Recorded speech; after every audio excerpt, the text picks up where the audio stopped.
ছিলাম ওই কোম্পানিতে 3 জন বাঙালি ছিল। এর মধ্যে আমি এবং আমার এলাকার বাল্যবন্ধুই বলা চলে। আমরা একসাথে ছোটোবেলা থেকে বড় হয়েছি, একসাথে খেলাধুলা করেছি।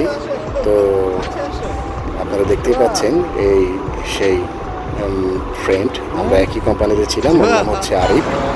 তো একসাথেই আমরা চলতে চলতে আরেক ফ্রেন্ড আপনারা দেখলেন খানিকক্ষণ আগে। আমরা আমাদের গন্তব্য হচ্ছে একটি পর্যটন প্লেস, ওইখানে যাব। তো এই যে সাদা শার্ট পরা মাঝখানে সে হচ্ছে হাবিবুর রহমান। আমি কাডু ভাই বলে ডাকি তাকে। সেও বন্ধু, আরিফ সেও বন্ধু। আমরা বন্ধুর মতোই চলাফেরা করেছি। সাউথ কোরিয়াতে ভাগ্য ভালো।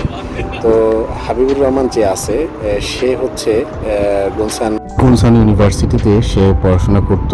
আর আমি আর আরিফ আমরা ইপিএস প্রোগ্রামে কোরিয়াতে চাকরির জন্য আমরা কোরিয়াতে গিয়েছিলাম এবং আমরা সেখানে চাকরি করতাম। তো আমাদের সূচক সলালের বন্ধে সবার সাথে সবার দেখা হতো। সেই বন্ধে আমরা একত্রে 4টি দিন কাটাতাম।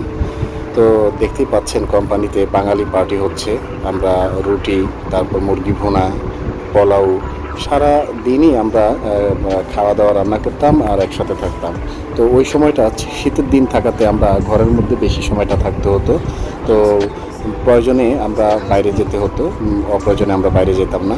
তো যেমনটি দেখতে পাচ্ছেন এইভাবে আমাদের সময়টি আমরা কাটাতাম। তো আপনাদের সাথে ছোট্ট এই স্মৃতিটুকু শেয়ার করলাম। আশা করি সকলের ভালো লেগেছে।